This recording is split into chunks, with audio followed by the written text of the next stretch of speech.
皆さんこんばんは。ユンタンチャンネルのユンタンです。はい。皆さん今日も皆さんに韓国であったエピソードをご紹介します。今日のエピソードはトイレが大事なおばあちゃんたちのヨーロッパ旅行というタイトルになります。はい。それでは早速始めます。ヨーロッパ旅行に行ってきたんです。団体観光のパッケージだったので、みんなで20人ぐらい一緒に行ってたんですね。で、その中で一番年が上の方が、還暦になった記念で来た姉妹のおばあちゃんたち2人の方でした。その2人のおばあちゃんは尿失禁があったせいで、よくトイレの方に行ってたんですね。でもヨーロッパはトイレで利用代を払わなきゃいけないんですね。お姉ちゃんの方のおばあちゃんが、いやー、トイレ一回行くのになんでお金取るの？もらっても100円ぐらいだったらいいのに300円って何？お姉ちゃんだから集めて一気でおしっこして、ちょっとずつおしっこばっかりすると旅行の経費を全部使ってしまうよ。こら、あなたも還暦になってみ。漏れるで。もう下の方に力が入んなくて、大きいやつでもちっちゃいやつでももう止めてくれないからな。それを聞いたガイドさんがヒントを教えてあげてたんです。あ、最後の予定のローマに行ったら、どんな店でも一旦入って頼んでみてください。ローマの言葉で、小さい方はピピ、大きい方はガッカですね。だからとりあえずかわいそうな表情をして、小さい方だったら前を掴んで、ピピ、ピピ、ピピ。で、大きい方だったら後ろの方を掴んで、ガカ、ガカ、ガカと言えばいいです。ここもうみんな人住んでるところだからトイレぐらいは、使うようにしてくれると思います。いやー、それをなんで今更教えてくれるんですか？姉妹のおばあちゃんたちは顔が一気で明るくなりました。それでローマの予定を無事に終えて、日本の空港を経由して帰国する道に日本の空港の方に到着したんですね。で、そこで韓国の方に出発する飛行機を待ってる途中、急に姉妹のおばあちゃんたちが免税店の方に走っていったんです。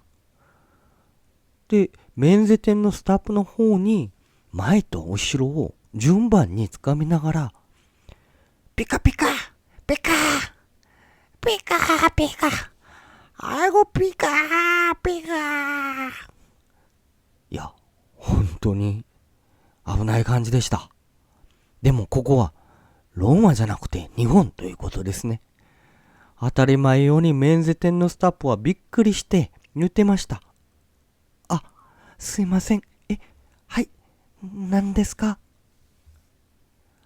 いやー、そうじゃなくて、私今、急い、大変なの、もう、ピカピカピカピカ。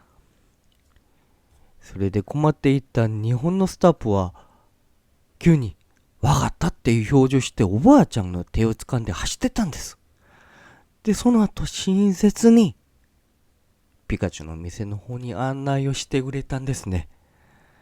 おばあちゃんたちがピカピカずっと言ってたからピカチュウだと思ったらしいんです。姉妹のおばあちゃんたちはそういうふうに最後までトイレで私たちに大きい笑いをくれました。はい。私の話は以上になります。そうですね。海外旅行とか行ったら結構その国の言葉とか使いながらなかなかね、トイレ使うことも大変だったりとかしてますね。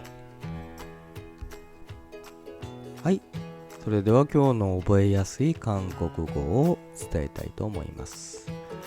今日の韓国語は、まず、おばあちゃんということですね。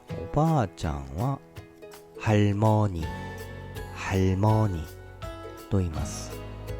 前皆さんの方に、でお伝えしたおじいちゃん、할아버지ということと、お姉ちゃん、언니ということもありますね。はい。その次の表現としては、空港ということですね。空港は공항と言います。だから例えば皆さんが韓国行って、多分帰国するときにタクシーとか乗って空港まで行ってくださいとか、空港に行きたいんですとか、こう話したいのであれば、で、공항 가고 싶어요。空港に行きたいです。で、行きたいですが、가고 싶어요。で、공항 가고 싶어요。と言えば大丈夫ですね。で、それはもう、こう、空港、공항だけではなく、例えば、명동 가고 싶어요とか、地下鉄の方でもなんか誰かに道を聞くときに、가고 싶어요だけを後ろに使えば、もうみんな、どこどこに行きたいんだっていうことはみんなわかるんで、はい、가고 싶어요は結構道探したりとかするのに役に立つと思います。はい。で、今日の最後の表現として、やっぱり一番今日の一番大事だったトイレですね。トイレは화장실と言います。で、例えばちょっと前出た行きたいです、トイレに行きたいですということはどうなるんでしょうか。화장실 가고 싶어요。はい、トイレ行きたいですということになります。はい、それでは今日の韓国語をまとめてみると、まずおばあちゃんということで할머니。で、前紹介したおじいちゃんは할아버지、お姉さんは언니。その後が空港、공항ですね。공항。で、最後の表現はトイレ、화장실。トイレに行きたいです。トイレ行きたいです。화장실 가고 싶어요。だからもうその後は皆さんが行きたいところの後ろに가고 싶어요をつければいいですね。명동 가고 싶어요。서울 가고 싶어요。부산 가고 싶어요。私も最近コロナでだいぶ韓国を帰れてないので、書いていろいろ美味しいものいっぱい食べたいですね。はい、今日の韓国語は以上になります。また今度もっと面白い話で皆さんにご紹介したいと思います。皆さん今日も本当にありがとうございました。감사합니다。